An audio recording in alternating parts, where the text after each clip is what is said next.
tidak lepas atau tidak luput dari hasil perjuangan para kebangsaan visioner. Jadi semua yang terjadi tidak bisa dilakukan sendiri. Pasti ada persatuan, pasti ada kerja sama.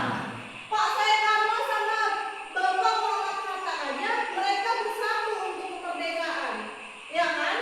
Nah, jadi kalian menikmati sekolah ini sama-sama itu bentuk perjuangan kalian juga. Kalian harus sama-sama belajar, sama-sama bisa berpikir kritis. Nah, bedanya itu kalau mereka berjuang sendiri dan teman-teman kalian di lingkup kalian juga, gitu, ya. Bisa dari Ki Hajar Dewantara. Bapak Ki Hajar Dewantara adalah Bapak pendidikan nomor 1 di Indonesia. Bapak pertama pendidikan nomor 1 di Indonesia. Itu mereka sebagai diplomat dan perdana menteri pertama. Indra sebagai Bapak Pendidik Nasional, pendiri taman siswa pertama kali yang ada di Indonesia sebelum kemerdekaan Indonesia. Gitu. Jadi kalian harus tahu sejarah tentang Bapak Ki Hajar Dewantara, Bapak Soekarno, presiden pertama yang ada di Indonesia. Terus presiden yang kedua, ketiga, keempat, kelima, keenam, ketujuh, ke-8 sampai yang terakhir ini harus tahu. Sifat inspiratif dari Soekarno. Tolong bacakan, siapa yang mau dengan suara lantang Indonesia. Nah, kan? Jangan sekali-kali meninggalkan sejarah, kata Bapak Insinyur Soekarno yang adalah presiden pertama di Indonesia seumur hidupnya sampai beliau tiada. Jangan sekali-kali meninggalkan sejarah. Gimana Bu caranya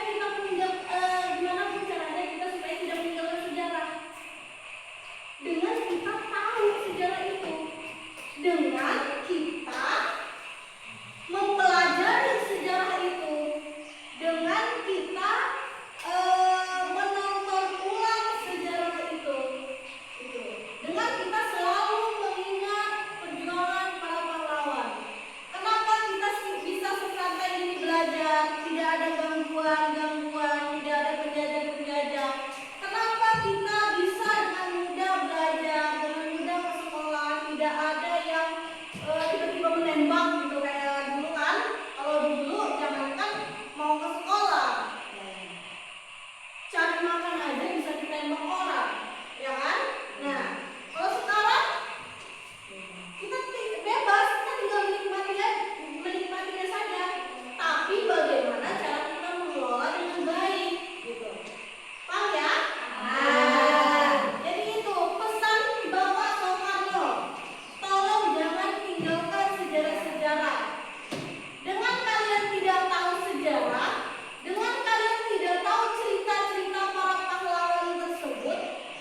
Sama tentang sejarah. Kegiatan nasional atau organisasi dan pendidikan.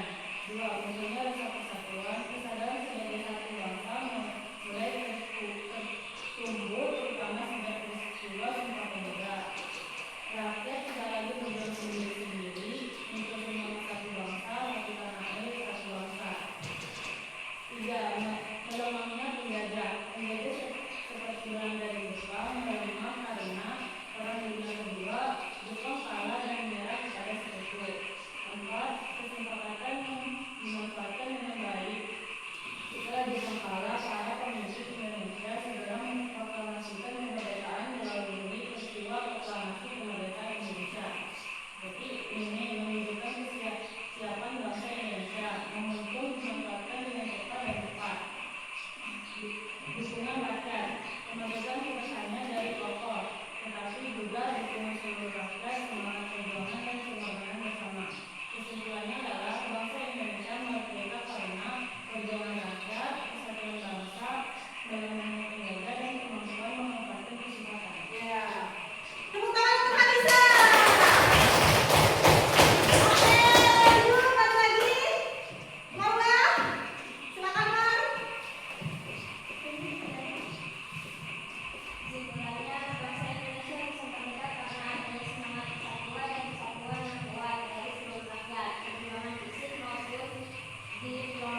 berkembang.